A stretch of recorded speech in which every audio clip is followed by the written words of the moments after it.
ਬਿਸਮਿਲ੍ਲਾਹ ਰਹਿਮਾਨ ਰਹੀਮ। ਸੱਜਣੋ ਤੇ ਮਿੱਤਰੋ, ਅਸੀਂ ਦੇਸ਼ ਪੰਜਾਬ ਦੇ ਵਾਸੀ ਹਮੇਸ਼ਾ ਆਪਣੇ ਹੱਥੋਂ ਹੀ ਡੱਗੇ ਗਏ ਹਾਂ। ਉਹ ਧੀ ਪੁੱਤਰ ਜਿਹਨਾਂ ਨੂੰ ਅਸੀਂ ਆਪਣਾ ਮਾਣ ਆਖਦੇ ਹਾਂ, ਜਿਨ੍ਹਾਂ ਲਈ ਅਸੀਂ ਆਪਣੀਆਂ ਸਦਰਾਂ ਅਤੇ ਚਾਵਾਂ ਕੁਰਬਾਨ ਕਰਕੇ ਉਹਨਾਂ ਦੀ ਪਰਵਰਿਸ਼ ਕਰਦੇ ਹਾਂ। ਇੱਕ ਵੇਲਾ ਆਉਂਦਾ ਹੈ ਜਦੋਂ ਉਹਨਾਂ ਵਿੱਚੋਂ ਨਾਖਲਫ ਅਤੇ ਬਦਬਖਤ ਔਲਾਦ ਸਾਡੇ ਸਿਰ ਤੋਂ ਚੜ੍ਹ ਕੇ ਜੁੱਤੀਆਂ ਮਾਰਦੀ ਹੈ। ਸਾਡੇ ਬਜ਼ੁਰਗ ਅਕਸਰ ਆਖਦੇ ਸਨ ਕਿ ਜਿਹੜਾ ਹਲਾਲ ਹੋਵੇ, ਜਿਹਨੂੰ ਤੁਸੀਂ ਹਲਾਲ ਦਾ ਰਿਜ਼ਕ ਖਵਾਓ, ਉਹ ਕਦੀ ਵੀ ਆਪਣੇ ਮਾਪਿਆਂ ਦਾ ਗੁਸਤਾਖ ਨਹੀਂ ਹੋ ਸਕਦਾ। ਉਹ ਕਦੀ ਵੀ ਆਪਣੇ ਵੱਡ ਵਡੇਰੇ ਨੂੰ ਮੰਦਾ ਨਹੀਂ ਬੋਲੇਗਾ। ਮੈਂ ਇਸ ਗੱਲ ਦਾ ਨਤਾਰਾ ਕੀਤਾ ਹੈ ਅਤੇ ਦੁਨੀਆ ਵਿੱਚ ਉਹਨਾਂ ਵੱਡੇ ਵੱਡੇ ਮਾਲਦਾਰ ਅਤੇ ਰਈਸ ਲੋਕਾਂ ਨੂੰ ਔਲਾਦ ਹੱਥੋਂ ਜ਼ਲੀਲ ਅਤੇ ਰਸਵਾ ਹੁੰਦਾ ਵੇਖਿਆ ਹੈ, ਜਿਹਨੇ ਲੁੱਟਮਾਰ ਕਰਕੇ ਦੂਜਿਆਂ ਦਾ ਰਿਜ਼ਕ ਰੋਟੀ ਖੋਹ ਕੇ ਜਾਂ ਫਿਰ ਮਾੜਿਆਂ ਦੀ ਪਾਤਰ ਹੋ ਕੇ ਉਹਨਾਂ ਦੀ ਇੱਜ਼ਤ ਨਫਸ ਦਾ ਕਤਲ ਕਰਕੇ ਆਪਣੀ ਔਲਾਦ ਦੀ ਆਲਾ ਪਰਵਰਿਸ਼ ਕੀਤੀ, ਉਹਨੂੰ ਚੰਗੇ ਸਕੂਲਾਂ ਕਾਲਜਾਂ 'ਚ ਪੜ੍ਹਾਇਆ ਅਤੇ ਦੁਨਿਆਵੀ ਹਵਾਲੇ ਨਾਲ ਅਜਿਹੀਆਂ ਕਾਮਯਾਬੀਆਂ ਦਵਾਈਆਂ ਜਿਹੜੀਆਂ ਅਰਸਦਾ ਉੱਤੇ ਮਿਸਾਲੀ ਸਮਝੀਆਂ ਜਾਂਦੀਆਂ। ਬਜ਼ਾਹਿਰ ਅਤੇ ਉਹਨਾਂ ਦੀ ਔਲਾਦ ਕਾਮਯਾਬ ਤਰੀਨ ਸਾਬਤ ਹੋਈ, ਪਰ ਇਸ ਔਲਾਦ ਦਾ ਰਵੱਈਆ ਆਪਣੇ ਮਾਪਿਆਂ ਨਾਲ ਇੰਝ ਹੀ ਸੀ ਜਿਵੇਂ ਮੁਰਸ਼ਦ ਨਾ ਹੋਵਣ, ਕੋਈ ਅਜਿਹੀ ਮੁਸੀਬਤ ਹੋਵਣ ਜਿੰਦਾ ਨਾ ਹੋਣਾ ਹੀ ਸੁੱਖ ਦਾ ਸਾਹ ਹੋਵੇ। ਬੇਲੀਓ, ਮੈਂ ਜੰਨਤ ਅਤੇ ਜਹੰਨਮ ਦੇ ਅਜ਼ਾਬ ਦੀ ਗੱਲ ਆਪਣੇ ਬਚਪਨ ਤੋਂ ਸੁਣਦਾ ਆਇਆ।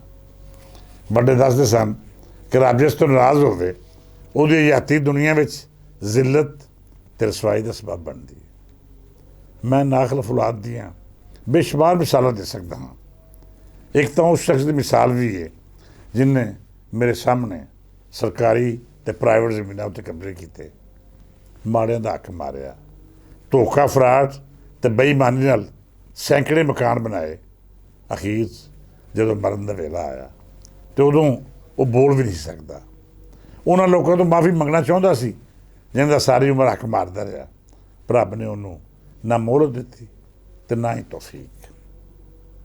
ਔਰ ਜਿਸ ਔਲਾਦ ਲਈ ਉਹਨੇ ਸਾਰੀ ਹਯਾਤੀ ਬੇਈਮਾਨੀ ਕੀਤੀ, ਲੋਕਾਂ ਦਾ ਹੱਕ ਮਾਰਿਆ, ਆਪਣੇ ਜਨਮ ਦਾ ਬਾਲਣ ਇਕੱਠਾ ਕੀਤਾ, ਉਹ ਔਲਾਦ ਐਡੀ ਬਦਬਖਤ ਸਾਬਤ ਹੋਈ ਕਿ ਅੱਲਾ ਉਹਦੇ ਉੱਤੇ ਪੜ੍ਹ ਕੇ ਵੀ ਸਪੇਨ ਜਾਂ ਮੁਲਕ ਦੀ ਸ਼ਰੀਅਤ ਹਾਸਲ ਕਰਨ ਦੇ ਬਾਵਜੂਦ ਬੇਈਮਾਨੀ, ਹਰਾਮਜ਼ਦਗੀ ਬਿਲਕੁਲ ਨਾ ਛੱਡੀ।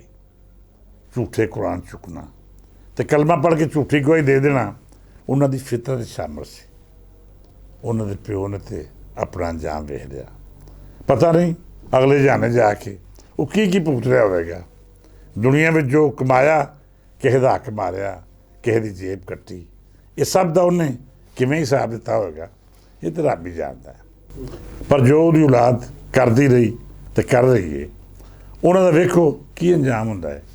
ਮੇਰੀ ਤਾਂ ਦੁਆ ਹੈ ਕਿ ਰੱਬ ਸੱਚਾ ਉਹਨੂੰ ਮਾਫੀ ਤੌਫੀਕ ਦੇਵੇ ਅਤੇ ਦੁਨੀਆ ਦੇ ਗੁਨਾਹ ਦੁਨੀਆ 'ਚ ਬਖਸ਼ ਦੇਵੇ। ਮਿੱਤਰ ਪਿਆਰਿਓ, ਗੱਲ ਕਿਸੇ ਹੋਰ ਪਾਸੇ ਟੁਰ ਗਈ। ਅਸਲ ਵਿੱਚ ਅੱਜ ਦਾ ਵਿਚਾਰ ਵਟਾਂਦਰੇ ਦਾ ਮਕਸਦ ਡਸਕੇ ਨਾਲ ਤਲ ਰੱਖਣ ਵਾਲੀ ਇਸ ਧਰਤੀ ਦੀ ਉਹ ਧੀ ਹੈ ਜਿਹਨੂੰ ਉਸ ਦੇ ਲੋਕਾਂ ਨੇ ਬੜਾ ਹੀ ਮਾਣ ਅਤੇ ਪਿਆਰ ਦਿੱਤਾ। ਮੈਂ ਮੁਹਤਰਮ ਜ਼ਾਰੇ ਸ਼ਾਹਰਾਂ ਦੀ ਸਾਹਿਬਜ਼ਾਦੀ ਨੌਸ਼ੀਨ ਇਫਤਾਰ ਦੀ ਗੱਲ ਕਰ ਰਿਹਾ ਹਾਂ। ਮੈਂ ਹਮੇਸ਼ਾ ਆਖਦਾ ਆਇਆ ਹਾਂ ਕਿ ਧੀਆਂ ਰਾਣੀਆਂ ਨੂੰ ਆਪਣੇ ਮਾਪਿਆਂ ਦੀ ਵਿਰਾਸਤ ਅੱਗੇ ਲੈ ਕੇ ਟੁਰਨਾ ਚਾਹੀਦਾ ਹੈ। ਪੁੱਤਰਾਂ ਦੀ ਨਿਸਬਤ ਧੀਆਂ ਦੀ ਆਪਣੇ ਪਿਛੋਕੜ ਨਾਲ ਜੁੜਤ ਚੋਖੀ ਗਹਿਰੀ ਹੁੰਦੀ ਹੈ। ਉਹ ਆਪਣੇ ਬੀਤੇ ਵੇਲੇ ਰਸਮਾਂ ਰਿਵਾਜਾਂ ਅਤੇ ਪਹਿਚਾਣ ਨਾਲ ਬੜੇ ਜਜ਼ਬਾਤੀ ਤੌਰ 'ਤੇ ਜੁੜੀਆਂ ਹੁੰਦੀਆਂ ਨੇ। ਮੈਂ ਨੌਸ਼ੀਨ ਇਫਤਾਰ ਹੋਰਾਂ ਤੋਂ ਵੀ ਇਹੋ ਉਮੀਦ ਕਰਦਾ ਸਾਂ ਕਿ ਉਹ ਮੇਰੇ ਦੇਸ਼ ਪੰਜਾਬ ਦੀ ਧਰਤੀ ਦਾ ਮਾਣ ਬਣ ਕੇ ਇਸ ਧਰਤੀ ਦੀ ਰਹਿਤਲ, ਬੋਲੀ ਅਤੇ ਪਿਛੋਕੜ ਲਈ ਕੌਮੀ ਅਸੈਂਬਲੀ 'ਚ ਆਵਾਜ਼ ਚੁੱਕਣਗੀਆਂ। ਕਿਉਂ ਜੋ ਪੰਜਾਬ ਦੇ ਲੋਕਾਂ ਦੇ ਵੋਟਾਂ ਨਾਲ ਮੁੰਤਖਬ ਹੋ ਕੇ ਅਸੈਂਬਲੀ ਦੇ ਮੁਅੱਜ਼ਜ਼ ਆਵਾਮ ਤੱਕ ਪੜ੍ਹੇ ਸਨ।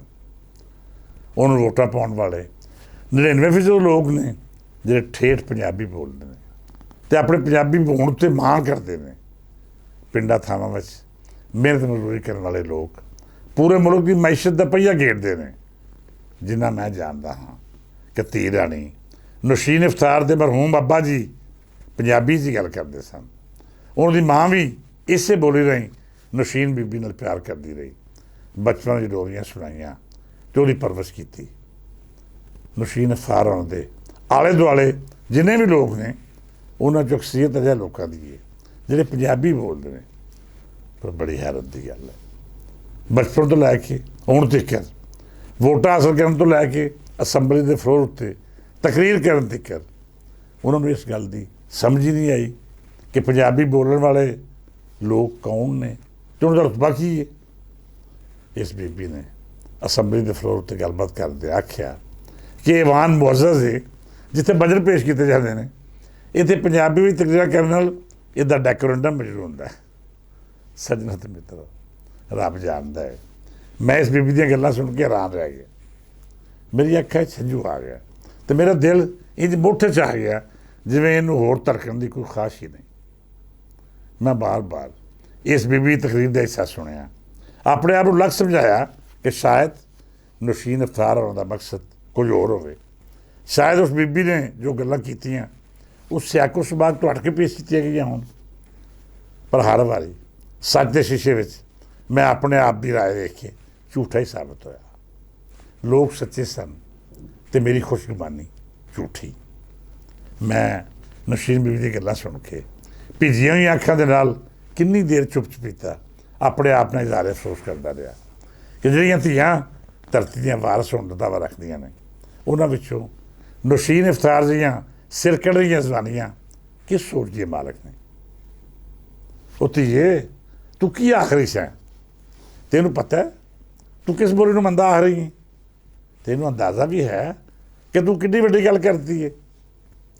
कमलीए, जिस बोली विच बाबे फरीद ने कलाम करके लखां लोकां नूं इस्लाम की रोशन राह विखाई, जिस बोली ने सुल्तान बाहू की जबान बन के अजिहियां बैतां का रूप धारिया जिहड़ियां अज भी सराते मुस्तकीम दा बूहा खुआदियां ने, जिहड़ी वारिस शाह की बोली बन के पूरी दुनिया को चैलेंज करदी है कि दसो किसी होर कोल अजिहा ख्याल ते इज़हार की वुसअत है।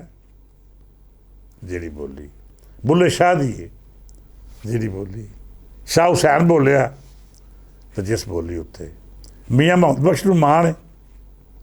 कमलीए, तू उस बोली नूं आख रही है कि इहदे नाल असैम्बली का वकार मजरू होंदा है।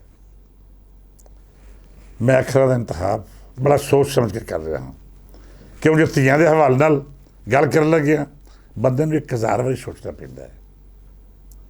पर वो भी तो धीआं ही हुंदियां ने जिहड़ियां मापिਆਂ की पग रोड़ के उन्हां राहां ते टुर जांदियां ने, जिहदी धूड़ पूरे खानदान नूं नस्ल दा नस्ल सफा कर दिंदी है।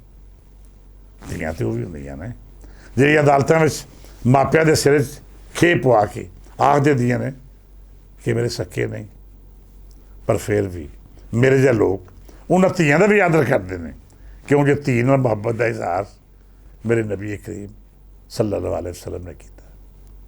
मेरी धरती ने सबक दिता है कि पुत्र जायदादा वंडदे ने ते धीआं मापिਆਂ ਦਾ दुख सुख वंडदियां ने।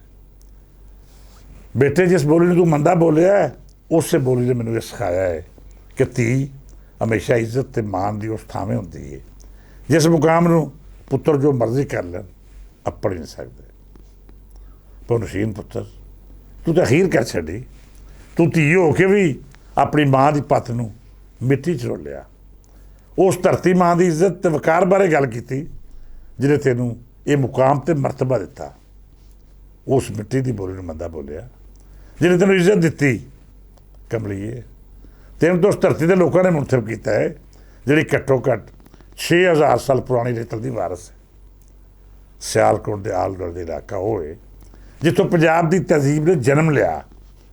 तू उस धरती के लोगों के वोटां नाल मुंतखब होकर उन्हों की बोली नूं मंदा बोल के सानूं सब नूं ना सिर्फ शर्मिंदा किया है बल्कि सोचने ते मजबूर किया है कि औलाद गुमराह हो जाए तो फिर उहदे विच धी या पुत्तर का कोई फर्क नहीं रहिंदा। जब कोई पुठे राह पैंदा है तो फिर भावें धी होवे या पुत्तर, उहदियां सोचां मापिਆਂ नूं अखां नीवियां करते मजबूर कर दिंदियां ने। बहरहाल मैं फिर भी तेनों बेनती करांगा कि बेटे अपने अल्फाज वापस ले लै, पंजाबी बोली नूं अपना मान तरण समझण वालियां तो माफ़ी मंग ताकि उनके दिल दुखे हुए दिल नूं कुछ सुकून मिल सके। सज्जनों ने मित्रों, अज लिए नहीं उम्मीद है कि नौशीन अफ्तार हो रही अपने अखरां उत्ते नज़रसानी करके पंजाब की धरती से वसन वाले तो माफ़ी मंगणगियां। माजत करना या माफ़ी मंगना वड्डा पन है।